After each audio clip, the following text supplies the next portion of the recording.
Good evening, I'm Dawn Stensland-Menti. Tonight, the health benefits of orgasms. Yes, you heard me right. Orgasms fight cancer, prevent heart attacks, stress, even weight gain. Can they get any better than this? Plus, Hollywood's best and worst beach bodies with the senior editor of In Touch Weekly.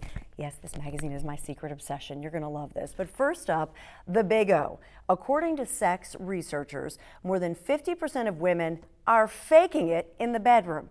Those moans, groans, and screams of ecstasy could very well be one big acting job worthy of another Big O, an Oscar. Remember that famous restaurant orgasm scene in the 80s hit movie When Harry Met Sally? Take a look as Meg Ryan demonstrates to Billy Crystal just how easily men can be fooled during sex. Oh, God. Oh, yes, yes, yes, yes, yes, yes. Oh, oh, yes, yes, yes. Oh, yes, yes, yes, yes, yes, yes. Oh, oh, oh, oh, God. Oh.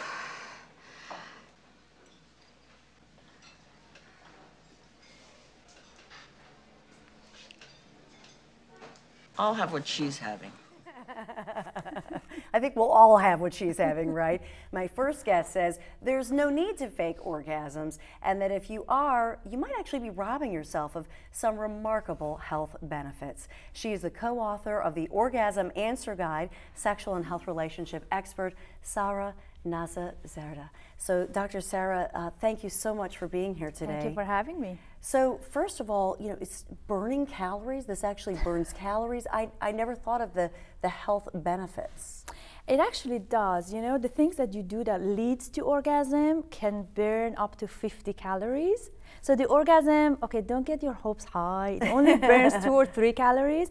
But the things that lead to that point would actually burn up to 50 calories. And when you add it up with regular sex, it's quite beneficial. And so how does it work with things like reducing stress or reducing the risk of cancers even? Right. So with the reducing of the stress, we have a lot of research in that regard for both men and women. That they looked at the literature and said, actually there was a recent literature in the United States, that they asked women during the past 3 months the reasons they masturbated or, for example, they had sex. They mentioned it was only because to reduce the stress, like 39% of them, or 32% said to put them to sleep.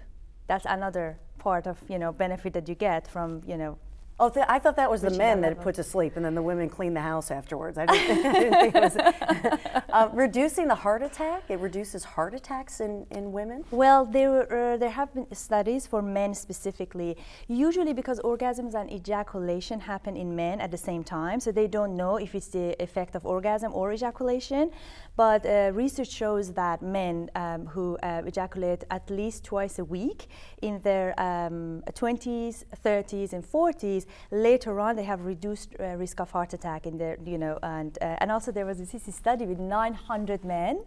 They came up with this study, that God bless them who came up with this study. And so they, it's an Aussie study, Australian study, 900 men.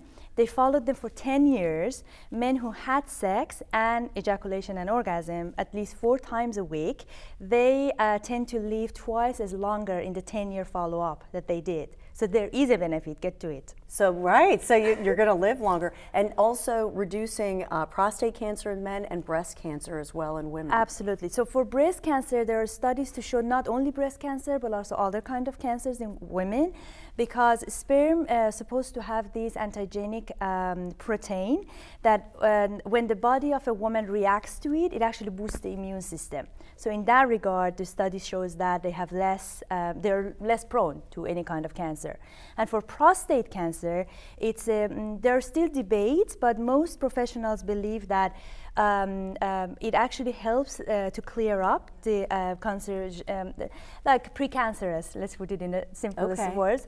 So precancerous cells, and also it will help the nerve endings that goes to the genital area of the man and prostate nerves. So that actually helps the prostate health in run. So I mean, is part of this, you know, healthy relationships? I mean, does it go along with, I mean, these studies don't involve people who are just having the O by themselves. Yeah. So in other words, is part of it hand in hand with having a healthy, real relationship, that you're not faking it in your relationship and you're not faking it in bed, or? Well, I have to say, all of these studies looked at people with partner sex or self-stimulated, sexual orgasm or ejaculation.